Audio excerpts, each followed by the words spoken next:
तो आज हम स्टार्ट करने वाले 11th का जो चैप्टर है क्वाड्रेटिक इक्वेशन। अब देखो basically quadratic equation and complex number दोनों बिल्कुल क्वाड्रेटिक के बाद कॉम्प्लेक्स ही है कि कॉम्प्लेक्स नंबर हम पढ़ते हैं कि जब भी इमेजनरी रूट्स मिलते हैं किसी भी क्वाड्रेटिक इक्वेशन के अंदर तो हम एंट्री कर देते हैं कॉम्प्लेक्स नंबर चैप्टर के अंदर।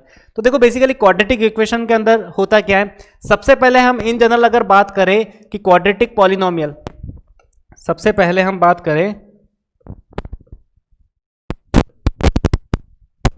Quadratic polynomial. देखो अगर हम क्वाड्रेटिक पॉलिनोमियल की बात करें तो कोई भी क्वाड्रेटिक एक्सप्रेशन, जैसे इन जनरल अगर मैं बात करूं y equals to a x square plus b x plus c, ये क्वाड्रेटिक पॉलिनोमियल लिखी हुई है। देखो x के अंदर क्वाड्रेटिक पॉलिनोमियल है, quadratic polynomial in one variable, जहां जो x की जो हाईएस्ट डिग्री है वो कितनी है, 2 है। तो जैसे हमने पॉलिनोमियल के अंदर पढ़ा था कि किसी भी पॉलिनोमियल को दो तरह से कैटेगराइज किया जाता है। सबसे पहले हम नंबर ऑफ टर्म्स के अकॉर्डिंग करते हैं, जिसके अंदर हम मोनोमियल, बाइनोमियल, ट्राइनोमियल इस तरीके से डिस्कस किया करते हैं। फिर हम अगर डिग्री के अकॉर्डिंग अगर क्लासिफिकेशन करें पॉलिनोमियल का, तो सबसे पहले 0 डिग्री के लिए हम कांस्टेंट पॉलिनोमियल कहते हैं, 1 डिग्री को हम लीनियर कहते हैं। इसी तरह से 2 डिग्री वाली जो पॉलिनोमियल होती है उसको हम क्वाड्रेटिक कहा करते हैं। तो अपने चैप्टर के अंदर हम इसका ही डिस्कस करेंगे सबसे पहले। तो देखो इसके अंदर होता क्या है कि quadratic polynomial y equals to a x square plus b x plus c, जहां पर जो ए बी सी है सारे के सारे क्या है, x के कोफिशिएंट है। जैसे ए एक्स स्क्वायर का कोफिशिएंट है, फिर b है वो x का कोफिशिएंट है, इसी तरह से कांस्टेंट टर्म हो गई c, यानी कि इसके अंदर a b c all are belongs to real number. देखो कंडीशन क्या होती है, कोफिशिएंट सारे के सारे क्या होने चाहिए, रियल नंबर होने चाहिए। साथ ही साथ देखो एक्स स्क्वायर को जो लीड करने वाला, देखो जब मैंने इसको कह दिया कि ये एक क्वाड्रेटिक पॉलिनोमियल है, तो जब मैंने इसको कह दिया क्वाड्रेटिक पॉलिनोमियल है, इसका मतलब एक्स स्क्वायर की टर्म इसके अंदर प्रेजेंट रहनी चाहिए। तो सोचो अगर मैंने a को 0 कर दिया तो a 0 हो जाएगा। तो इस केस में अब ये जो पॉलिनोमियल है वो क्वाड्रेटिक नहीं रहेगी। इसका मतलब अगर इसको क्वाड्रेटिक रहना है तो इसका मतलब जो a है वो 0 नहीं होना चाहिए। इसीलिए इस a को हम कहा करते हैं लीडिंग कोफिशिएंट। लीडिंग कोफिशिएंट का बस इतना सा मीनिंग है कि ये कंप्लीट क्वाड्रेटिक को लीड करता है, ये कंप्लीट क्वाड्रेटिक पॉलिनोमियल को क्या करता है, लीड करता है। अब देखो लीड करने का बेसिकली इसके साथ साथ इसका एक और मीनिंग भी है कि जो a होता है लीडिंग कोफिशिएंट, वो क्वाड्रेटिक पॉलिनोमियल के कर्व की कॉन्केविटी भी बताता है। यानी कि अगर a ग्रेटर देन 0 होगा, देखो पहली बात तो हमें यह चीज पता है कि कोई भी क्वाड्रेटिक पॉलिनोमियल का जो कर्व होता है वो एक पैराबोलिक कर्व होता है। तो इसका मतलब उसकी कॉन्केविटी या तो माउथ फेसिंग अपवर्ड होगी या फिर माउथ फेसिंग डाउनवर्ड होगी। तो ये कॉन्केविटी बेसिकली लीडिंग कोफिशिएंट बताता है कि अगर लीडिंग कोफिशिएंट ग्रेटर देन 0 है तो अपना जो पैराबोला बनेगा, जो पैराबोला की जो कॉन्केविटी होगी वो माउथ फेसिंग अपवर्ड होगी। यानी कि इस तरह से जो पैराबोला बनेगा वो इस तरह से माउथ फेसिंग अपवर्ड होगा। कहाँ एक्स एक्सिस को कट करेगा, ऊपर होगा नीचे होगा, इसके ऊपर कोई कमेंट नहीं कर सकते। बस इतना सा श्योरिटी हम दे सकते हैं कि जब भी लीडिंग कोफिशिएंट किसी भी क्वाड्रेटिक पॉलिनोमियल का पॉजिटिव होता है तो इसका जो पैराबोला होगा वो माउथ फेसिंग हमेशा अपवर्ड बनेगा, और अगर लेस देन 0 है तो इसका मतलब इसका जो पैराबोला बनेगा वो हमेशा माउथ फेसिंग डाउनवर्ड बनेगा। इसका मतलब इसको हम अप्पू कह सकते हैं, इसको हम चप्पू कह सकते हैं ना। तो इसका मतलब किसी भी क्वाड्रेटिक पॉलिनोमियल के अंदर हम लीडिंग कोफिशिएंट जो बेसिकली इसके कर्व की क्या डिसाइड करता है, कॉन्केविटी। यहां तक हमने समझ लिया कि क्वाड्रेटिक पॉलिनोमियल होता क्या है। अब इसके अंदर अगर हम इसके रूट्स की बात करें, देखो अगर हम इसके रूट्स की बात करें, जैसे इसके अंदर हम एक और एग्जांपल कुछ नोट कंसिडर कर लेते हैं, कुछ चीज़ें जो हमारे काम की हैं। के अंदर हमने एक नोट कंसिडर किया है, नोट लिख देते हैं, NOTE है ना, नोट कंसिडर कर लेते हैं। फर्स्ट देखो मैंने एक एज ए इसको एक फंक्शन माना है, f of x equals to a x square plus b x plus c. देखो मैंने क्या कर दिया, y equals to f of x. अब मैंने कहा नहीं कि ये क्वाड्रेटिक पॉलिनोमियल है वगैरह कुछ भी। तो सोचो अगर इसके अंदर मैं x को थोड़ी देर के लिए यहां पर इन जनरल अगर मैं बताऊं कि इसके अंदर अगर मैं a को 0 कर दूं, इफ अगर इस इक्वेशन में इफ a इक्वल्स टू 0, अगर मैंने क्या कर दिया इसके अंदर a को 0 कर दिया, अब जो फंक्शन मिला वो मिला f of x equals to a x plus b x plus c. यहां पर जो वैल्यू मिली है वो कितनी मिली है, बी एक्स प्लस सी। तो बी एक्स प्लस सी, बी एक्स प्लस सी, इसको कहा करते हैं हम general linear polynomial, general linear polynomial. देखो जब भी हमें जनरल लीनियर पॉलिनोमियल अगर हमें कंसिडर करना है तो इसको हम कंसिडर करेंगे बी एक्स प्लस सी। मैंने क्या कर दिया, ए को 0 कर दिया, तो यहां पर ये जो वैल्यू मिलेगी वो क्या मिलेगी, बी एक्स प्लस सी जैसी कुछ रहने वाली है। तो ये जो बी एक्स प्लस सी है जनरल लीनियर पॉलिनोमियल, यानी कि अगर हम बात करें कि लीनियर पॉलिनोमियल अगर हमें किसी क्वेश्चन में जनरली अगर हमें कंसिडर करना पड़े तो हम मानेंगे y equals to b x plus c. इसी तरीके से ये फर्स्ट, इसी तरीके से अगर मैं कहूं कि इसके अंदर मैंने क्या कर दिया, a एंड b, इसके अंदर मैंने a और c दोनों को 0 कर दिया, a equals to c equals to 0, मैंने a c दोनों को साइमल्टेनियसली 0 किया, तो इसका मतलब अब जो मुझे पॉलिनोमियल मिली y equals to f of x equals to क्या मिल गया, बी एक्स। इसका मतलब इसको हम कहेंगे ऑड लीनियर पॉलिनोमियल, इसको हम कहेंगे odd linear polynomial. Odd linear polynomial का मतलब होता है कि जब भी किसी क्वेश्चन में कंसिडर करना पड़े कि ये ऐसा ऐसा कुछ ऑड लीनियर पॉलिनोमियल है जिसके ऊपर कुछ कंडीशंस है, तो जहां पर भी हमें ऑड लीनियर पॉलिनोमियल कंसिडर करना पड़े तो वहां पर हम कुछ इस तरह से y equals to b x function मान के हम उसको सॉल्व करेंगे। देखो ये वाली चीजें मैंने a को 0 रखा है और a और c को साइमल्टेनियसली मैंने क्या किया है, 0 किया है। ये क्यों किया है, क्योंकि मैंने इसके ऊपर कोई स्टेटमेंट नहीं कहा है कि ये क्वाड्रेटिक है, और जब मैंने इसके बारे में कुछ कमेंट किया नहीं है तो इसके अंदर मैं ए बी सी में से सभी को मैं 0 रखूं, क्या करूं, इस पर डिपेंड नहीं करता है। ठीक है, तो चलिए ये कुछ बेसिक्स था कि बेसिकली क्वाड्रेटिक पॉलिनोमियल होता क्या है और इसके अंदर हम लीनियर पॉलिनोमियल क्या होती है, फिर हम ऑड लीनियर पॉलिनोमियल क्या होती है, तो वो सारी चीजें हमने इसके अंदर डिस्कस की है। अब हम बात करते हैं रूट्स की। थर्ड अपना जो इसके अंदर हम बात करें roots of quadratic equation, roots of quadratic equation. देखो क्वाड्रेटिक इक्वेशन के रूट्स, देखो रूट्स की अगर हम बात करें किसी भी क्वाड्रेटिक इक्वेशन के अंदर, तो जैसे कि कोई भी जनरल क्वाड्रेटिक इक्वेशन दे रखी है a x square plus b x plus c equals to 0। देखो हमेशा जैसे पॉलिनोमियल के बारे में अगर हम पढ़े तो कोई भी क्वाड्रेटिक पॉलिनोमियल के जो आंसर आया करते हैं वो हमेशा जीरोस होते हैं। इसी तरह से क्वाड्रेटिक इक्वेशन के जो आंसर आया करते हैं उसको हम रूट्स कहा करते हैं। तो माना कि अगर इसके 2 रूट है अल्फा और बीटा, माना कि इसके 2 रूट है, एक रूट अल्फा है और एक रूट क्या है, बीटा। अब हमें क्या करना है, अल्फा और बीटा की वैल्यू बतानी है। और अगर ये क्वाड्रेटिक, देखो ये क्वाड्रेटिक इक्वेशन दे रखी है तो हर एक क्वाड्रेटिक इक्वेशन के साथ 2 चीजें जरूरी होती है कि a 0 नहीं है, क्योंकि मैंने क्वाड्रेटिक इक्वेशन कहा है, साथ ही साथ all coefficient all are belongs to real number, coefficient हमेशा क्या होते हैं, रियल नंबर। ये बात इसके साथ जेन्युइन लिखी हुई होती है। अब देखो इसके अंदर अगर हम बात करें तो क्वाड्रेटिक इक्वेशन के बारे में इसके रूट्स निकालने के लिए हमने क्या किया था, एक श्रीधराचार्य का फॉर्मूला अल्फा कॉमा बीटा, इसके अंदर इसकी वैल्यू यानी कि x या फिर अल्फा कॉमा बीटा, इसकी वैल्यू क्या होती है, minus b plus minus root of b square minus 4ac upon 2a। तो इस श्रीधराचार्य के फॉर्मूले से हम क्या कर सकते हैं, इस क्वाड्रेटिक इक्वेशन के क्या कर सकते हैं, हम रूट्स निकाल सकते हैं। जहां पर जो ये a b c, ये जो b a और c, ये सारी की सारी वैल्यू है, a है एक्स स्क्वायर का कोफिशिएंट, b है अपना x का कोफिशिएंट और c क्या है, कांस्टेंट टर्म। वो सारी वैल्यू इसके अंदर पुटअप करके हम फाइनल क्या कर सकते हैं, इसका आंसर निकाल सकते हैं। अब देखो इसके अंदर जो ये b स्क्वायर माइनस 4ac है, b square minus 4ac, this is called d, और इसका मतलब इसको कहते हैं डिस्क्रिमिनेंट। देखो डिस्क्रिमिनेंट का रोल इतना सा होता है कि जो डिस्क्रिमिनेंट होता है इसके अंदर वो जो रूट्स मिलते हैं अल्फा और बीटा, इसका नेचर बताता है कि बेसिकली रूट्स कैसे मिलने वाले हैं। ठीक है, रियल होंगे, इमेजिनरी होंगे, इक्वल होंगे, तो वो सारी बातें हैं वो डिस्क्रिमिनेंट के पास होती है, ये सारी इंफॉर्मेशन। देखो ये जो फॉर्मूला जो प्रूफ करने का तरीका बस वही है कि a x square plus b x plus c equal to 0 का परफेक्ट स्क्वायर बनाओ और वही परफेक्ट स्क्वायर मेथड से क्या करो, इसको सॉल्व करो। तो बात वही है कि इस तरीके से हम किसी भी क्वाड्रेटिक इक्वेशन के क्या कर सकते हैं, रूट्स निकाल सकते हैं। तो इसका मतलब इक्वेशन दे रखी थी और अब हमने क्या निकाला, रूट निकाला। तो देखो इक्वेशन दे रखी होती है तो हमने क्या कर दिया, रूट्स निकाल लिए। इसके साथ ही रिलेशन भी होते हैं इसके बीच में, रिलेशन नेक्स्ट अपना टॉपिक है, relation between roots of quadratic equation.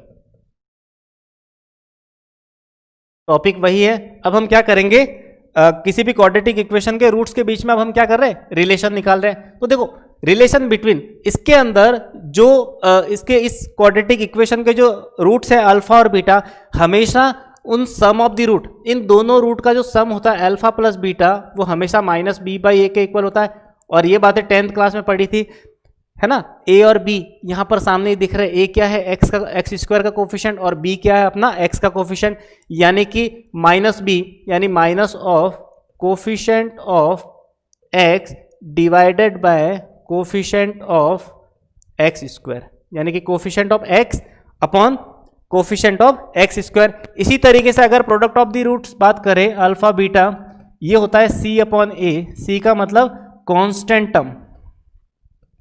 Constant term upon coefficient of x square, coefficient of x square. यानी कि इस तरीके से हम बता सकते हैं। देखो ये चीज यहां पर भी पता चल जाती है, एक्स स्क्वायर को इस तरह से ए से डिवाइड करो तो यहां पर देखो ए से डिवाइड कर दिया तो यहां पर मिलेगा बी अपॉन ए और यहां पर मिलेगा सी अपॉन ए। तो एक्स के साथ हमेशा बी अपॉन ए, और यहां पर क्या लगा हुआ है, देखो माइनस लगा हुआ है। तो इसका मतलब देखो यहां पर रूट्स के बीच में रिलेशन की सम ऑफ द रूट्स ये रहा करता है, प्रोडक्ट ऑफ द रूट्स कुछ ऐसा रहा करता है सी अपॉन ए। इसका मतलब इक्वेशन दे रखी थी और हमने क्या निकाले, रूट्स निकाले। सेकेंड एक हम एक केस कंसिडर करते हैं कि क्या पता हमें इक्वेशन पता ही ना हो। हम नेक्स्ट एक टॉपिक पढ़ते हैं, जैसे कि नोट लिखते हैं। नोट के अंदर हम ये बातें पढ़ेंगे कि note if roots of quadratic equation are given. देखो किसी भी क्वाड्रेटिक इक्वेशन के रूट्स गिवन है, तो सोचो किसी भी क्वाड्रेटिक इक्वेशन के अगर रूट्स गिवन है तो अब हमें क्वाड्रेटिक इक्वेशन कैसे मिलेगी, यानी कि यहां पर अगर क्वाड्रेटिक इक्वेशन अगर हमें ढूंढनी है तो वो कैसे मिलेगी।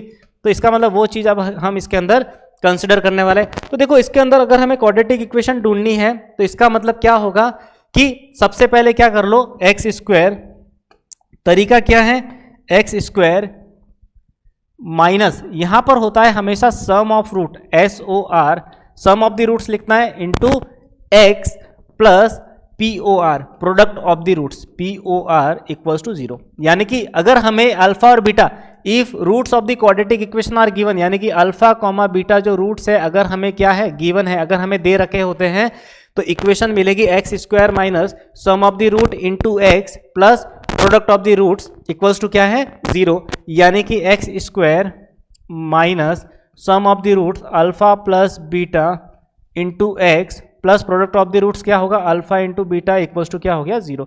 तो इस तरह से हम क्या कर सकते हैं, अगर किसी भी क्वाड्रेटिक के दोनों रूट्स गिवन होते हैं तो हम क्या कर सकते हैं, इसके थ्रू क्वाड्रेटिक इक्वेशन आराम से लिख सकते हैं। तो ये बातें इसके अंदर हो गई। देखो इस पे बेस हम एक छोटा सा क्वेश्चन कंसिडर करते हैं, फिर हम इसके अंदर रूट्स के नेचर के बारे में पढ़ेंगे। तो देखो जैसे कि एक छोटा सा एक क्वेश्चन कंसिडर करता हूं जो जेईई के अंदर पूछा गया था, बहुत ही बेसिक क्वेश्चन है कि माना कि दो लोग हैं, वो क्या करते हैं, किसी भी क्वाड्रेटिक इक्वेशन को सॉल्व करते हैं। ठीक है, माना कि ए है और बी है, दो पर्सन है, वो क्वाड्रेटिक इक्वेशन, दोनों को एक क्वाड्रेटिक इक्वेशन सॉल्व करने के लिए दे दी। कोई भी क्वाड्रेटिक इक्वेशन, जैसे इन जनरल मान लेते हैं a x square plus b x plus c. अब मैंने क्या कर दिया, किसी को ये क्वाड्रेटिक इक्वेशन सॉल्व करने के लिए मैंने दो लोगों को कह दिया कि तुम इस क्वाड्रेटिक इक्वेशन को सॉल्व करके बताओ। अब देखो गलती से क्या हुआ कि इस इक्वेशन को जैसे ही मैंने ए वाले पर्सन को दी तो उसने क्या किया कि जो कांस्टेंट टर्म थी, ठीक है, या फिर उसने क्या किया कि इस तरीके से यहां पर उसने क्या किया कि कांस्टेंट टर्म उसने रॉन्ग पढ़ ली, यानी कि इसने ए वाले पर्सन ने सी की वैल्यू क्या कर दी, गलत पढ़ ली। तो जैसे सी की वैल्यू उसने गलत पढ़ी है और उसको जो रूट मिले हैं वो मिले अल्फा और बीटा, अल्फा कॉमा बीटा, वो मिले हैं इसको 8 और 2। सोचो जिसने क्या किया है, कांस्टेंट टर्म रॉन्ग, इसने क्या कर दिया, कांस्टेंट टर्म गलत पढ़ ली। कांस्टेंट टर्म अगर इसने गलत पढ़ ली और उसको रूट मिला 8,2। बी वाले ने क्या किया है, इसने गलती से एक्स का कोफिशिएंट गलत पढ़ लिया। एक्स का कोफिशिएंट जैसे ही गलत पढ़ा तो उसको जो रूट्स मिले हैं अल्फा कॉमा बीटा वो मिले हैं -11,1। इस ए वाले को तो अल्फा बीटा 8,2 मिला है और उसको अल्फा कॉमा बीटा -11,1 मिला है। उसने क्या किया है, बी वाला जो कोफिशिएंट ऑफ एक्स इसने गलत पढ़ लिया।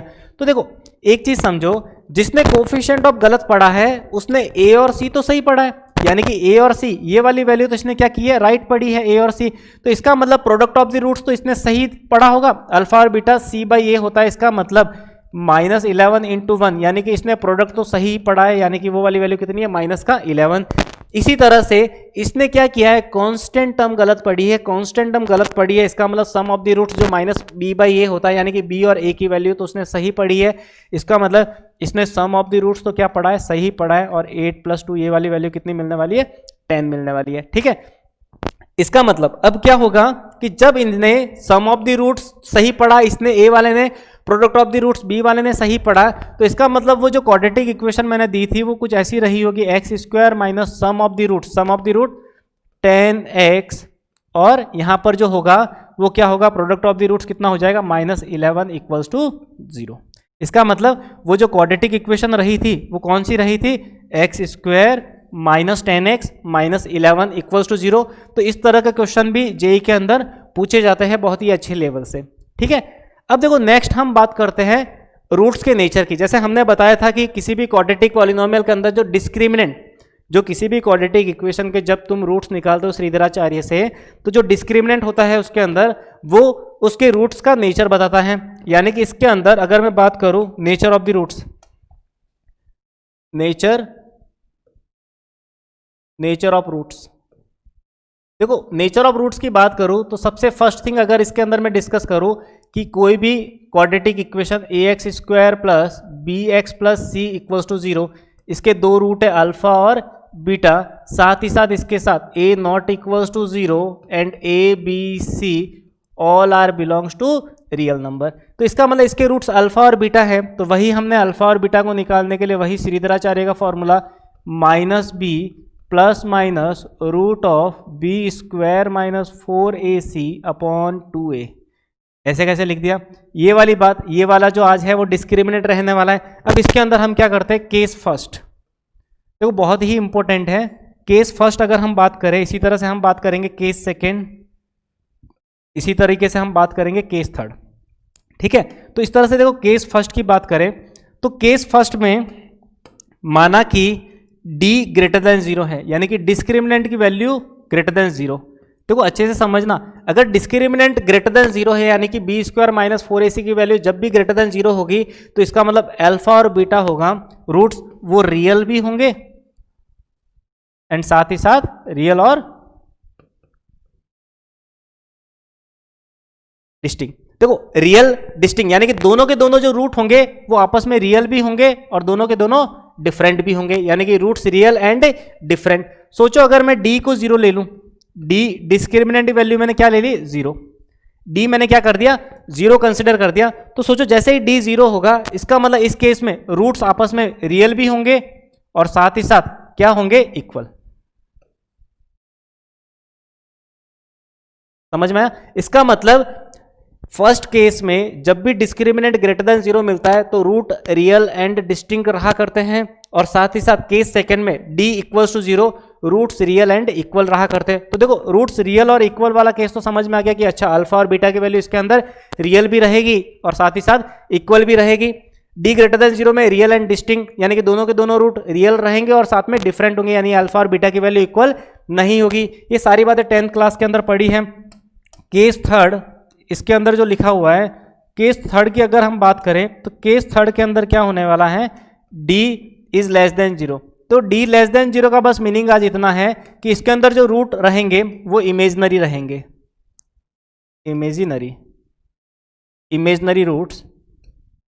ठीक है, देखो रूट्स इमेजनरी रहेंगे, इमेजनरी का मतलब आयोटा की फॉर्म में, और वही बात हमने कि इसके बाद हम क्वाड्रेटिक के बाद वही कॉम्प्लेक्स नंबर पढ़ने वाले हैं और कॉम्प्लेक्स नंबर के अंदर वही हम डिस्कस करेंगे बेसिकली आयोटा होता क्या है। तो इसका मतलब हम इसके अंदर कंसिडर कर सकते हैं कि √(-1) = क्या होता है, आयोटा, यानी कि √(-1) क्या होता है इसके अंदर, आयोटा। तो इसका मतलब आयोटा स्क्वायर की वैल्यू कितनी होगी, -1। तो ये आयोटा स्क्वायर की वैल्यू थोड़ी याद रखनी है कि हमें ये -1 होने वाली, बाकी हम आयोटा के अंदर रिलेशन उसके अंदर क्वाड्रेटिक के अंदर पढ़ने वाले हैं। तो d > 0 roots real distinct, d 0 real equal, d < 0 roots हमेशा क्या मिलेंगे, इमेजनरी।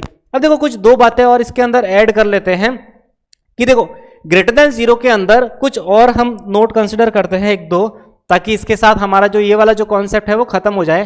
तो इसके अंदर हम एक और ऐड ऑन कर देते हैं इसके अंदर नोट।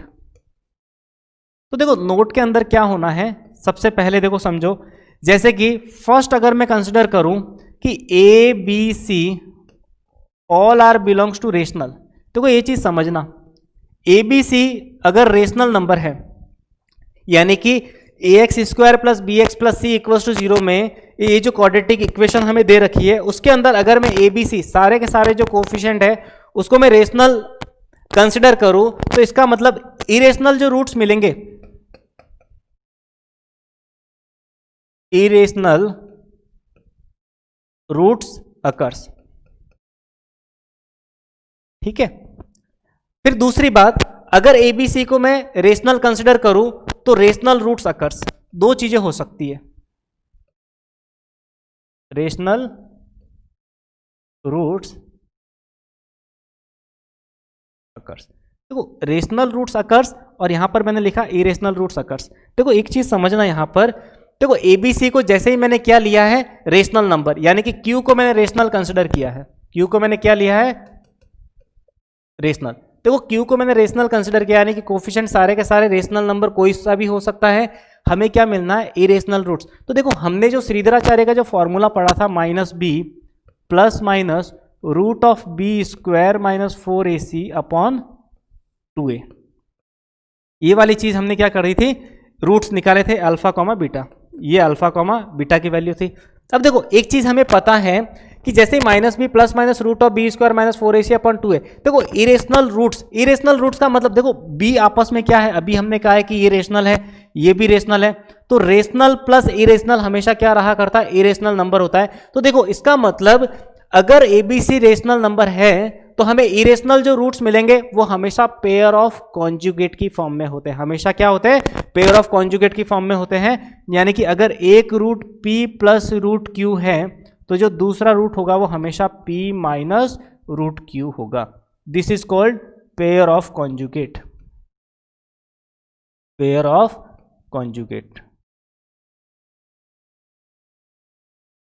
समझ में आई ये चीज। इसका मतलब अगर किसी भी क्वाड्रेटिक के अंदर एबीसी, एक चीज बांध लो कि ये चीज होती ही है कि अगर ABC all are belongs to rational numbers then irrational roots occurs always in pair of conjugate. यानी कि देखो यहां पर पेयर ऑफ कॉन्जुगेट का मतलब बस इतना सा है कि अगर एक रूट, एग्जांपल अगर मैं कंसीडर करूं कि एक रूट इसके अंदर 1 माइनस रूट के, यानी कि हमें एक क्वाड्रेटिक फॉर्म करनी है, हमें एक क्वाड्रेटिक इक्वेशन फॉर्म करनी है जिसका एक रूट है 1 माइनस रूट क्यू, तो दूसरा हमें पता है कि दूसरा रूट भी पेयर ऑफ कॉन्जुगेट की फॉर्म में होना होगा, यानी कि दूसरा रूट भी क्या होगा इसका 1 प्लस रूट क्यू, यानी कि एक रूट पता है तो इसका मतलब इरेशनल रूट से तो दूसरा भी इसका पेयर ऑफ कॉन्जुगेट होगा। यानी कि जो इरेशनल नंबर है उसके आगे का साइन चेंज कर दो, जैसे रूट 3 है यहां पर माइनस था तो दूसरा जो रूट मिलेगा उसके आगे क्या आ जाएगा प्लस आ जाएगा। तो अब हम इक्वेशन लिख सकते हैं x square minus sum of the roots, इन दोनों का सम, तो 1 minus root 3 plus 1 plus root 3, तो रूट 3 से ये कैंसिल आउट हो जाएगा तो ये मिलेगा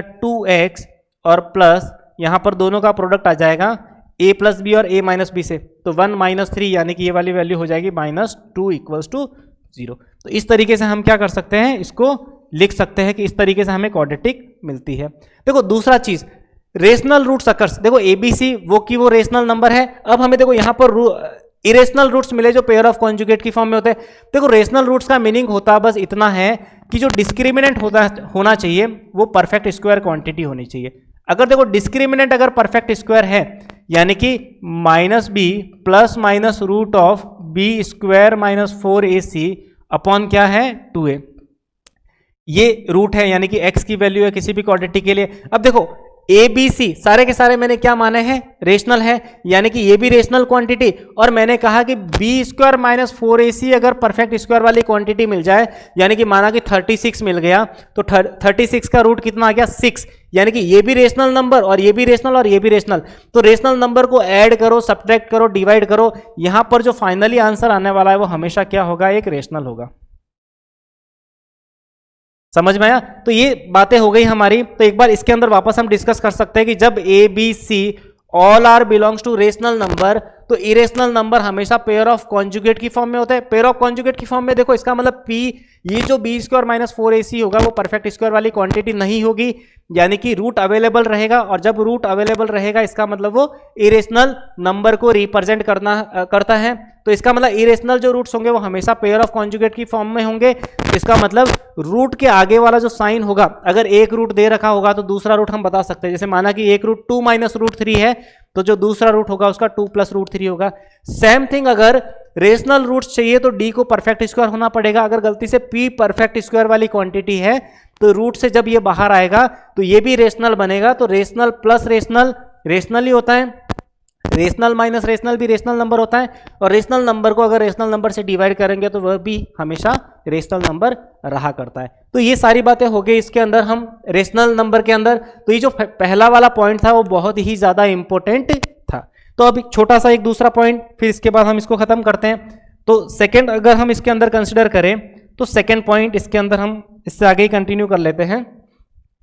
देखो सेकेंड पॉइंट की अगर हम बात करें इसके अंदर,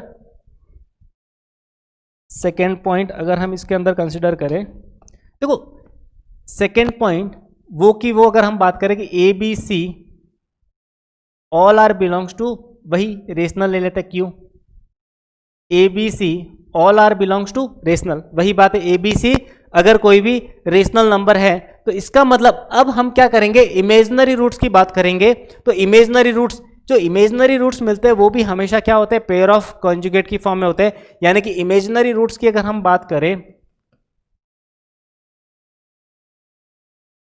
इमेजिनरी रूट्स की अगर हम बात करें तो इमेजिनरी रूट्स भी हमेशा किस में रहा करता है, pair of conjugate, pair of conjugate.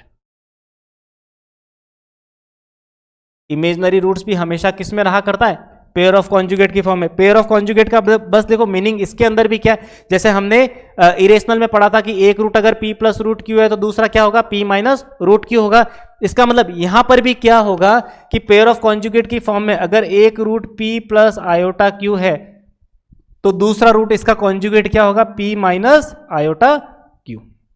बस इतना सा फर्क है। इसका कॉन्जुगेट, कॉम्प्लेक्स कॉन्जुगेट, बस आयोटा का क्या करना है, साइन चेंज करना है कि अगर किसी भी क्वाड्रेटिक का एक root p plus iota cube है, दूसरा नहीं दे रखा है, तो हमें यह पता होना चाहिए कि अगर किसी भी क्वाड्रेटिक के इमेजिनरी रूट्स मिल रहे हैं तो इमेजिनरी रूट्स हमेशा पेयर ऑफ कॉन्जुगेट की फॉर्म में होते हैं। जैसे इसके अंदर एक छोटा सा एक एग्जाम्पल कंसिडर करते हैं कि find a quadratic equation, find a quadratic equation whose one root is 1 minus iota. वो क्वाड्रेटिक इक्वेशन बतानी है जिसका एक रूट दे रखा है alpha equals to 1 minus iota. तो देखो हम इसका सॉल्यूशन कैसे करेंगे, हमें पता है कि किसी भी क्वाड्रेटिक के अंदर जब इमेजिनरी रूट्स मिलने का बस मीनिंग इतना होता है कि रूट्स के अंदर कहीं ना कहीं आयोटा जरूर होगा। तो इसका मतलब अगर हमें क्वाड्रेटिक इक्वेशन बतानी है, what is the quadratic equation जिसका एक रूट क्या अल्फा 1 माइनस आयोटा, तो हमें पता है कि imaginary roots pair of conjugate की फॉर्म में होते हैं। इसका मतलब इसका जो दूसरा रूट है बीटा वो हमेशा ही 1 प्लस आयोटा, बस आयोटा के आगे का साइन चेंज करना है। तो ये क्या हो गया बीटा, इसका अल्फा का क्या बन गया, कॉम्प्लेक्स कॉन्जुगेट बन गया। तो वही बात अब हम क्वाड्रेटिक लिखेंगे, तो quadratic x square minus sum of the roots 1 minus iota plus 1 plus iota into x, फिर यहाँ पर आ जाएगा प्रोडक्ट ऑफ द रूट्स यानी कि 1 minus iota into 1 plus iota equals to 0।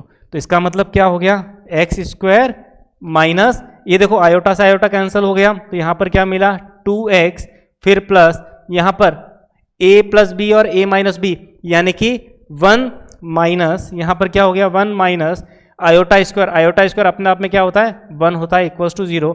यानी कि अपनी जो क्वाड्रेटिक मिल गई वो क्या मिल गई, x square minus 2x plus 2 equals to 0। यानी कि एक वो क्वाड्रेटिक इक्वेशन है जिसका एक रूट कितना है 1 माइनस आयोटा, तो दूसरा रूट इसका क्या बनने वाला है, कॉम्प्लेक्स कॉन्जुगेट यानी कि 1 प्लस आयोटा। तो इस तरीके से हमने क्या किया आज कि नेचर ऑफ रूट्स, पहले तो सबसे पहले रूट्स निकाले फिर उसका हमने नेचर जाना। तो अब हम क्या करेंगे अपने नेक्स्ट लेक्चर के अंदर कि क्वाड्रेटिक पॉलिनोमियल के जो ग्राफ बनते हैं वो बेसिकली क्या होगा, लीडिंग कोफिशिएंट और डिस्क्रिमिनेंट को मिलाकर के जितनी सारी कंडीशंस बनती है तो उसके बिहाफ पे क्वाड्रेटिक इक्वेशन, कोई भी क्वाड्रेटिक पॉलिनोमियल है उसके 6 ग्राफ बनते हैं। तो 6 ग्राफ कैसे बना करते हैं तो वो सारी चीजें हम नेक्स्ट लेक्चर के अंदर डिस्कस करने वाले हैं। चलिए, थैंक यू सो मच।